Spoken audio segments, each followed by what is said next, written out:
Hello dear friends, আসসালামু আলাইকুম। আশা করি সবাই ভালো আছেন। আমাদের নবম এবং দশম শ্রেণীর শিক্ষার্থী যারা রয়েছেন, আপনাদের ইউনিট 11 রিনিউয়েবল এনার্জি অর্থাৎ নবায়নযোগ্য শক্তি এই লেসনটি আজকে আমরা পড়ব ইউনিট 11-এর। সো বিশেষ করে যারা 9-10-এ আছেন আর 2022 সালের পরীক্ষার্থী যারা, আপনাদের এই লেসনটি রয়েছে ইউনিট 11-এরই লেসন 2-তে রয়েছে। সো আপনারা লেসন 2 থেকে পড়বেন, আর এটি পরিবর্তিত হয়ে এখন লেসন 1-এ আছে, এই renewable energy source part 1।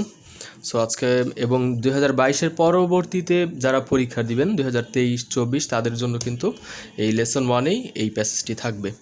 So চলেন আজকে আমরা এই প্যাসেজটি পড়া শুরু করি এবং শুরুতেই খেয়াল করি কিছু কিওয়ার্ডস দেয়া আছে। আমি এখানে ছোট করে লিখে রেখেছি কয়েকটি অর্থ, যেগুলো আপনারা হয়তোবা একটু কম জানেন। দেখেন, ফিউয়েল অর্থ জ্বালানি, অয়েল অর্থ জানি তেল, গ্যাস, সয়েল অর্থ মাটি, ডিজার্ট অর্থ মরুভূমি, ফরেস্ট অর্থ বনভূমি বা বন জঙ্গল, ভ্যালি অর্থ উপত্যকা মানে দুই পাহাড়ের মধ্যবর্তী স্থানকে বোঝায়। ওয়াটারফল মানে হচ্ছে ঝর্ণা, ফসিল অর্থ জীবাশ্ম, রেলিক মানে ধ্বংসাবশেষ, রেমনেন্ট অর্থ ধ্বংসাবশেষ। বাট এখানে একটা উল্লেখযোগ্য বিষয়, রেলিক মূলত কোনো পুরাতাত্ত্বিক নিদর্শনের যে ধ্বংসাবশেষ সেগুলোকে বোঝানো হয়। আমি এখানে একটা ছবি দিয়ে দিচ্ছি। আর রেলিক নামটি খুব বেশি জনপ্রিয়, এর কারণ হচ্ছে 2020 সালের রেলিক নামে একটি মুভিও, হলিউড মুভিও এরকম প্রকাশিত হয়, যা একটি পুরাতন বাড়িকে ঘিরে। কোনো ভৌতিক মুভি হয়তো বা আমি দেখিনি, শুধু পোস্টার দেখেছিলাম।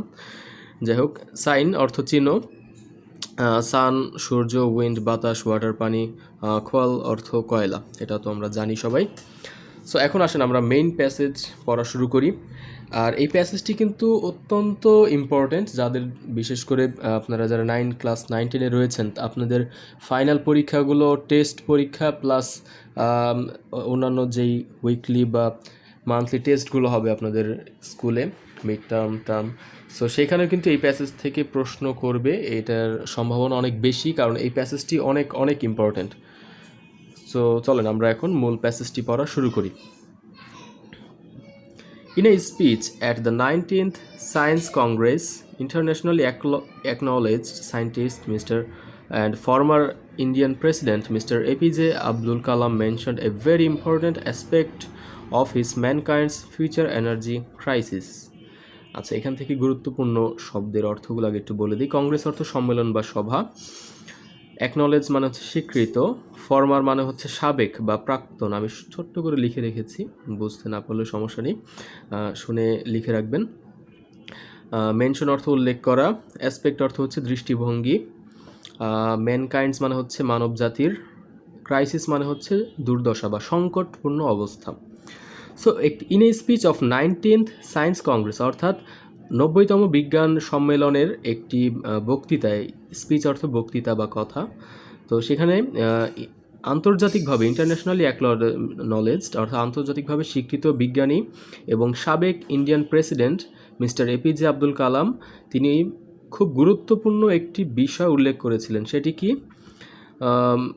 এই ম্যানকাইন্ডস ফিউচার এনার্জি ক্রাইসিস। ম্যানকাইন্ডস অর্থাৎ মানবজাতির ভবিষ্যৎ শক্তির উৎসের সংকট তিনি তুলে ধরেছিলেন। He pointed out that the era of wood and biomass has almost come to an end. তিনি উল্লেখ করেন, পয়েন্ট আউট মানে উল্লেখ করা, যে দ্য এরা অর্থ কি? যুগ। উড এবং বায়োমাস মানে হচ্ছে জৈব যৌগ।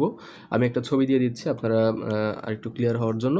সো এই বায়োমাস এবং উড এগুলোর যুগ প্রায় শেষের দিকে, হ্যাঁ, has almost come to an and.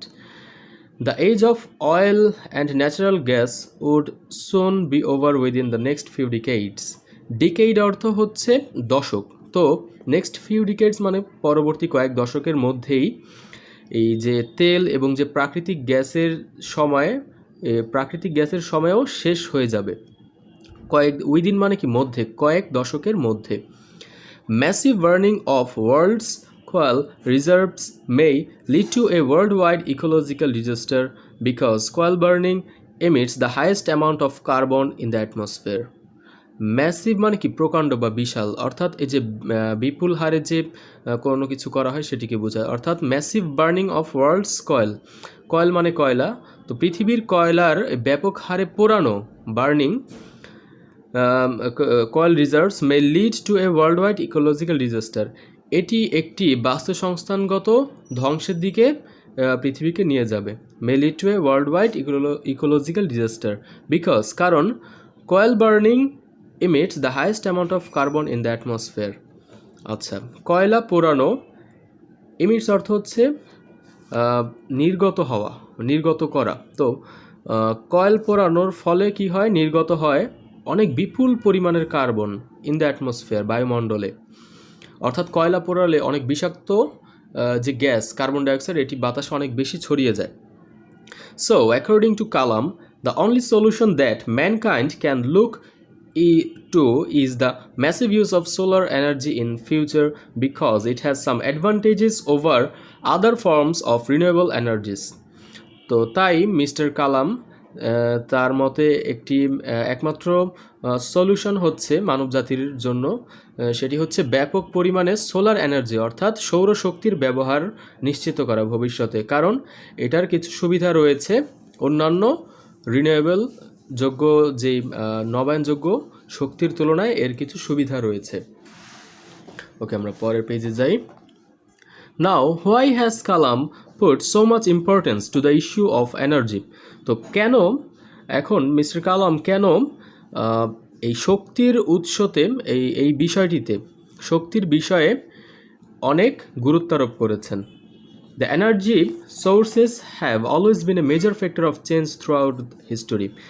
এই শক্তির উৎস পৃথিবীর পরিবর্তনের ইতিহাসে সবসময় গুরুত্বপূর্ণ ভূমিকা রেখে আসছে, major factor of change. The world's petroleum consumption has increased from 3 billion barrels annually in 1930 to 37 barrels annually today.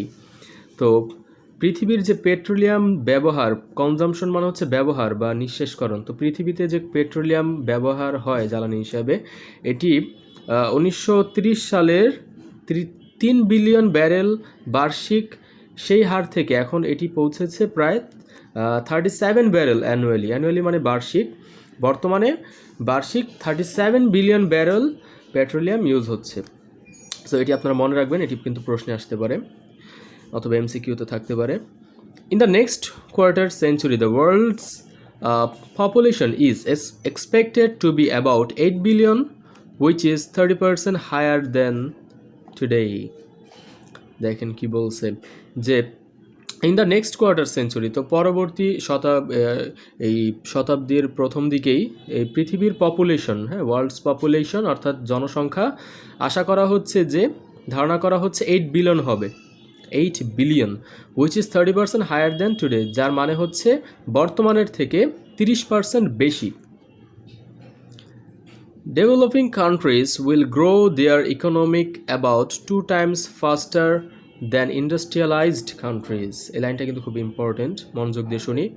Developing country R industrialised country, এই দুটার মধ্যে বিষয়টা হচ্ছে ডেভেলপিং কান্ট্রি মানে হচ্ছে উন্নয়নশীল দেশ, যেই দেশগুলো এখন ডে বাই ডে ডেভেলপ করছে, হ্যাঁ, আর ইন্ডাস্ট্রিয়ালাইজড কান্ট্রি মানে হচ্ছে শিল্পোন্নত দেশ, যেই দেশগুলো অলরেডি শিল্পের দিক থেকে অনেক উন্নত হয়ে গিয়েছে, হ্যাঁ। তো বলছে কি যে এই ধরনের ডেভেলপিং কান্ট্রিগুলো তাদের এই অর্থনৈতিক অবস্থাগুলো, অর্থনৈতিক কার্যক্রমগুলো 2 গুণ বেশিতে তারা পরিচালিত হবে, 2 গুণ বেশি বেড়ে যাবে, 2 গুণ, কাদের থেকে? শিল্পোন্নত দেশগুলোর থেকে। তো এর মানে হচ্ছে মানুষ যখন বেড়ে যাবে তখন এই উন্নয়নশীল দেশগুলোতে মানুষের অর্থনৈতিক চাহিদা, অর্থনৈতিক যে কার্যক্রমগুলো, এগুলো কিন্তু অনেক পরিমাণে বেড়ে যাবে, এর কথাই বলছে এখানে। So global economic growth is expected to continue at 3% per year.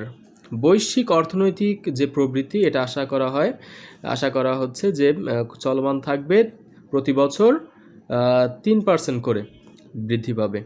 Consequently, ফলে the global demand for energy will grow at about 1.7% per year on an average. তো ফলশ্রুতিতে বৈশ্বিক এই শক্তির যে বৈশ্বিক চাহিদা এটি বৃদ্ধি পাবে গড়ে 1.7% প্রতি বছর, 1.7%। It indicates a 50% rise of energy consumption by 2030। তো এটি নির্দেশ করতেছে যে 2030 সালের মধ্যে প্রায় শক্তির চাহিদা, শক্তির ব্যবহার, এই কনজাম্পশন, এনার্জি কনজাম্পশন বেড়ে যাবে প্রায় 50%। এখন যা হচ্ছে তার থেকে আরও 50% বেড়ে যাবে 2030 সালের মধ্যে। If the world's daily petroleum consumption is 100 million barrels now, it will rise to 150 million barrels by that time। তো যদি পৃথিবীর এই বর্তমান পেট্রোলিয়াম ব্যবহার 100 মিলিয়ন ব্যারেল হয় তাহলে এটি বেড়ে দাঁড়াবে 150 মিলিয়ন ব্যারেল সেই সময়। The present reserve of hydrocarbon energy resources is limited and it will not be sufficient to meet the future energy challenges of the world। তো বর্তমানের যে হাইড্রোকার্বনের যেই সংরক্ষণ রয়েছে এই উৎসগুলো সীমিত এবং এটি ভবিষ্যতে শক্তির চাহিদা মোকাবেলায় সক্ষম হবে না। হেন্স অর্থ সুতরাং, ছোট করে লেখা আছে। Hence leading industrial countries have taken initiatives to use alternative energy sources mainly known as green or renewable energy sources। সুতরাং এই যে লিডিং ইন্ডাস্ট্রিয়াল কান্ট্রিজ মানে একদম শিল্পোন্নত যে দেশগুলো সেগুলো হ্যাভ টেকেন ইনিশিয়েটিভস মানে হচ্ছে উচ্চারণটা হবে ইনিশিয়েটিভস, মনে রাখবে, এর অর্থ হচ্ছে উদ্যোগ। তো তারা উদ্যোগ নিয়েছে যে তারা বিকল্প শক্তির উৎস ব্যবহার করবে, to use alternative energy sources mainly known as green or renewable energy sources, যা প্রধানত পরিচিত সবুজ বা নবায়নযোগ্য শক্তি উৎস হিসেবে। The bottom line of Kalam's speech indicates the concern of mankind in the 21st century। তো জনাব কালামের এই বক্তৃতার মূল কথাগুলো এই একবিংশ শতাব্দীর মানুষের উদ্বেগগুলোকেই ইন্ডিকেট করে। ওকে, সো আশা করি এই প্যাসেজটি বুঝতে পেরেছি আমরা সকলেই। এই প্যাসেজটি কিন্তু খুব ইম্পর্ট্যান্ট, কোনো লাইনে কোনো ওয়ার্ড অর্থ না বুঝলে অবশ্যই কিন্তু জানাবে কমেন্টে। এখন আসো আমরা এই যে কোয়েশ্চেন অ্যান্সারগুলো এগুলো একটু প্র্যাকটিস করি। এই number 1, what is the scientist Kalam concerned about. আচ্ছা, প্রশ্ন উত্তর সলভ করার আগে কিছু কথা বলি, যেটি হচ্ছে আমরা এই প্যাসেজ পড়ার সাথে সাথে কিন্তু সেই প্যাসেজ থেকে যে ইম্পর্টেন্ট প্রশ্নগুলো আছে, অনেক প্যাসেজের শেষে প্রশ্ন দেওয়া থাকে না। সো তখন তোমরা কি করবে, তোমাদের যেই মডেল টেস্ট বইগুলো আছে, অনেকে নবদূত বই থেকে পড়ো, অনেকে হচ্ছে লেকচার বা আদার্স বিভিন্ন বই থেকে পড়ো, সেই প্যাসেজ থেকে কোয়েশ্চেন অ্যান্সারগুলো প্র্যাকটিস করাটা কিন্তু খুব বেশি জরুরি। কারণ আমাদের পরীক্ষায় এই প্যাসেজ কমন পড়বে, সিন প্যাসেজ, বাট কোয়েশ্চেন কিন্তু আমাদের কমন পড়বে না, কোয়েশ্চেন থাকবে বানানো, টিচার নতুন প্রশ্ন বানিয়ে দিবে। সো এই প্রশ্নগুলো অ্যান্সার করতে পারাটাই কিন্তু মেইন বিষয়। সো আমরা একটি প্যাসেজ পড়ে বুঝবো, পাশাপাশি এই প্রশ্নোত্তর চর্চাটাও কিন্তু অনেক বেশি করতে হবে। হ্যাঁ, আশা করি বুঝতে পেরেছো। সো এখন এই প্রশ্নগুলোর অ্যান্সার আমি বলে দিচ্ছি, যাদের প্রয়োজন অবশ্যই লিখে রাখবে। What is scientist Kalam concerned about. জনাব এই বিজ্ঞানী কালাম তিনি কেন উদ্বিগ্ন বা চিন্তিত, কনসার্নড অর্থ চিন্তিত বা উদ্বিগ্ন, তিনি কেন উদ্বিগ্ন। আমরা একটু খেয়াল করি, এই প্যাসেজটি মূলত বলাই হয়েছে কি, এই সায়েন্টিস্ট কালাম তার একটি বক্তৃতা নিয়ে তিনি কোন বিষয়ে উদ্বিগ্ন। তো তিনি কোন বিষয়ে উদ্বিগ্ন ছিলেন, এটি আমরা এভাবে বলবো, the scientist Kalam concerned about the sources of future energy of mankind। The scientist Kalam concerned about the sources of future energy of mankind। ওকে, এর অর্থ হচ্ছে জনাব কালাম উদ্বিগ্ন ছিল ভবিষ্যতে মানুষের যেই ফিউচার এনার্জিগুলো, ভবিষ্যৎ শক্তির উৎসর নিয়ে, সংকট নিয়ে, future energy crisis of mankind. Then number 2, why do you think the massive burning of coal may lead to an ecological disaster? কেন তুমি মনে করো যে এই ম্যাসিভ বার্নিং, ম্যাসিভ মানে আমি আগেও বলেছি, আবার বলছি, ম্যাসিভ মানে হচ্ছে অনেক বেশি পরিমাণে, প্রকাণ্ড বা বিশাল।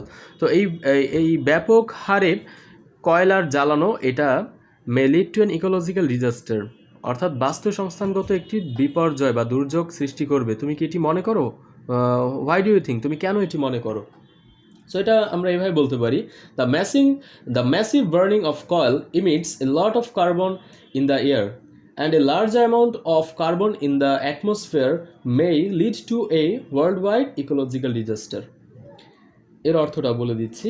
এর অর্থ হচ্ছে এই ব্যাপক হারে কয়লা পোড়ানো এটি বায়ুতে কার্বন ডাইঅক্সাইড নির্গত করে এবং ব্যাপক হারে বায়ুমণ্ডলে কার্বন ডাইঅক্সাইডের অনেক বেশি পরিমাণ এটি সারা বিশ্বব্যাপী বাস্তুসংস্থানগত দুর্যোগ সৃষ্টি করতে পারে। আশা করি বুঝতে পেরেছ। আর এই অ্যান্সারগুলো স্ক্রিনে লেখা তোমরা দেখতে পাচ্ছ, তোমরা কিন্তু অবশ্যই এটি লিখে নিবে, হ্যাঁ, পরবর্তীতে প্র্যাকটিসের জন্য।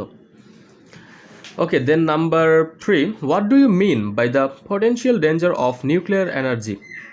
পটেনশিয়াল অর্থ কি? সম্ভাব্য বা আসন্ন। তো এই যে নিউক্লিয়ার এনার্জি, এই নিউক্লিয়ার এনার্জির আসন্ন যে একটি বিপদ, এ নিয়ে এটি বলতে তুমি আসলে কি বোঝাও বা তোমার ধারণাটা জানতে চেয়েছে। সো এখন খেয়াল করো কিভাবে আমরা অ্যান্সারটা করব। যে পারমাণবিক শক্তির আসন্ন বিপদ বলতে তুমি কি বুঝো? আমরা এটি অ্যান্সার এভাবে করতে পারি, by potential danger of nuclear energy I mean global warming that will cause natural disaster around the world. এর অর্থ হচ্ছে পারমাণবিক শক্তির সম্ভাব্য ঝুঁকি বলতে আমি বুঝি বিশ্বের তাপমাত্রা বৃদ্ধি বা বৈশ্বিক তাপমাত্রা বৃদ্ধি যা পৃথিবীতে প্রাকৃতিক বিপর্যয় ঘটাবে। Then number 4, what according to Mr. Kalam is the solution of future energy crisis? জনাব কালামের অনুযায়ী, তার কথা অনুযায়ী ভবিষ্যৎ শক্তির সংকটের সলিউশনটা কি, সমাধানটা কি? এটা অ্যান্সার আমরা এভাবে করব, according to mister Kalam the solution of future energy crisis is the massive use of solar energy. এর অর্থ হচ্ছে জনাব কালামের অনুযায়ী, অ্যাকর্ডিং টু অর্থ অনুসারে বা অনুযায়ী, তো জনাব কালামের কথা অনুযায়ী ভবিষ্যতের শক্তির এই সংকটের সমাধান হচ্ছে সোলার এনার্জি অর্থাৎ সৌরশক্তির ব্যাপক ব্যবহার, massive use. Okay, then number 5, why does mister Kalam put so much importance on the issue of energy? শক্তি বিষয়ে জনাব কালাম কেন এত বেশি গুরুত্ব আরোপ করেন? ইম্পর্টেন্স অর্থ গুরুত্ব। সো এটি অ্যান্সার আমরা এভাবে করব যে mister Kalam puts so much importance on the issue of energy because energy sources have become a major factor of change throughout history. Then number 6, why does Mr. Kalam put so much importance on solar energy? যে mister কালাম কেন সৌরশক্তিকে এত বেশি গুরুত্ব দিয়েছেন? এই answer আমরা এভাবে করব, mister Kalam puts much importance to solar energy because solar energy is renewable. I hope তোমরা এই প্রশ্নের অ্যান্সারগুলো বুঝতে পেরেছো। তাও যদি কোনো ওয়ার্ডে বা লাইনে কোথাও কোনো বুঝতে সমস্যা থাকে অবশ্যই কিন্তু জানাবে। আর আজকে ক্লাসটি একটু বড় হয়ে গেল, আসলে ইম্পর্টেন্ট প্যাসেজ প্রশ্ন তো সলভ করতে যে এর থেকে কমে আমরা শেষ করতে পারি, কিন্তু খুব দ্রুত বলে গেলে প্রতিটা লাইনের অর্থ, শব্দের অর্থ ভালোভাবে না বললে কিন্তু তোমরা বুঝবে না, এই জন্য একটু বেশি সময় নিয়ে করা। আশা করি তোমরা ধৈর্য সহকারে ক্লাসটি করেছো এবং যারা ক্লাসটি শেষ পর্যন্ত করলে সবাইকে থ্যাংক ইউ সো মাচ। আসসালামু আলাইকুম।